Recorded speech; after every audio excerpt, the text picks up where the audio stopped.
Aprender un segundo idioma no solo te permitirá conectarte con otros, sino que también te permitirá conectarte contigo mismo.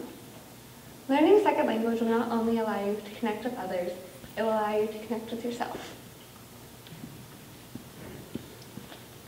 I identify as a Chicana. A Chicana means that I'm of Mexican descent born in the United States of America. I embrace my interracial ancestry. I am proud of my Aztec, Mayan, and Afro-Mestizo heritage that has been passed down to me.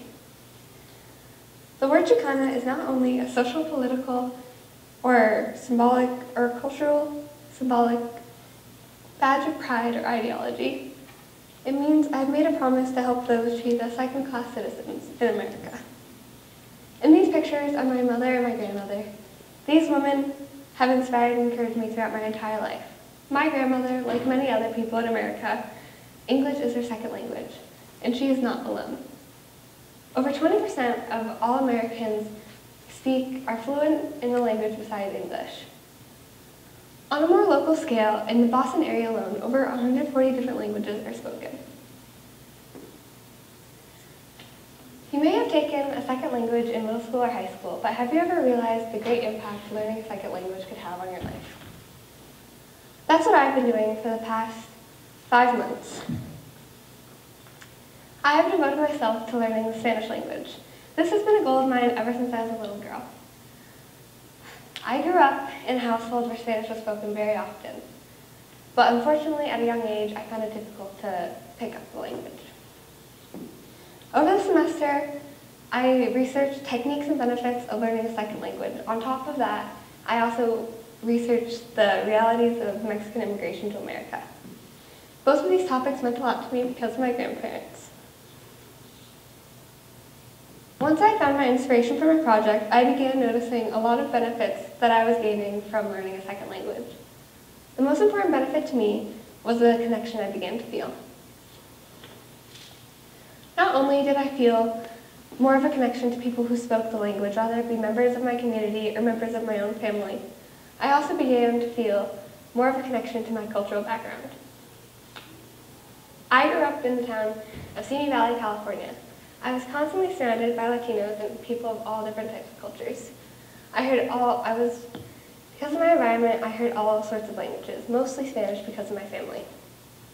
I began to become familiar with certain phrases as I often heard them repeated by my mom and my grandma. But unfortunately, again, I still found it difficult to learn the language. And this only worsened when I moved to New Hampshire at the age of 10 years old. Once I moved to New Hampshire, I started hearing the language less and less. I would only hear it from my mom and on occasional phone calls back home to California. Luckily, this didn't last too long because in the 7th grade, I enrolled in my first Spanish class at the middle school, and this is what really inspired me to begin to engage more with my Mexican background. Some of the things I did, I began to watch telenovelas on TV with my mom, and I began listening to cumbias and other Spanish music. And I continued this throughout the rest of middle school and into high school. More recently, over the semester, I've learned lots more about my culture and more about the Spanish language. Most importantly, I am very grateful for the new relationship that I have gained with my mom. Each week, my mom and I devoted time to speak entirely in Spanish. This was very difficult to me as I was nervous to speak in front of her. But I even wanted to give up at times. But luckily, I pushed through and my mom kept me going, and I am forever grateful for the experience that I've gained from that. I was also able to read 2 great pieces of Chicano literature. I have read Living Up the Street by Gary Soto and The House on Mango Street. On top of learning Spanish on my own, I was also able to transfer my newly gained knowledge to a group of girls at the Meeting House Montessori School in Bow. These are a group of girls from ages 5 to 11. Each week, on top of my own Spanish lessons, I would also curate engaging lessons to teach to the girls every Friday for 2 hours. Teaching these girls each week has helped me gain my confidence in my verbal Spanish-speaking language skills that I have lacked in the past.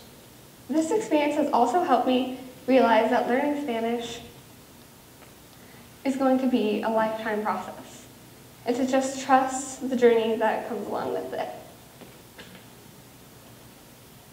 More pictures, those are my girls. That's Molly. At the beginning of the semester, I asked myself this essential question: why is it important to understand one's own cultural identity? To answer this simply, I believe that to be able to empathize and value newly arrived immigrants in America, one must first embrace their own cultural identity. This topic is important to me because I believe we have to treat and respect all people from different cultures equally.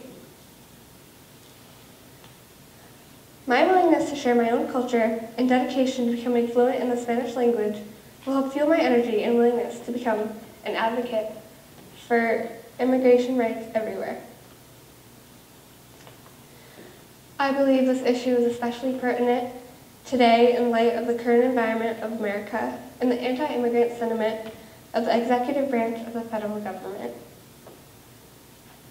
Thank you. Does anyone have any questions? I'm going to need your help. Thank you.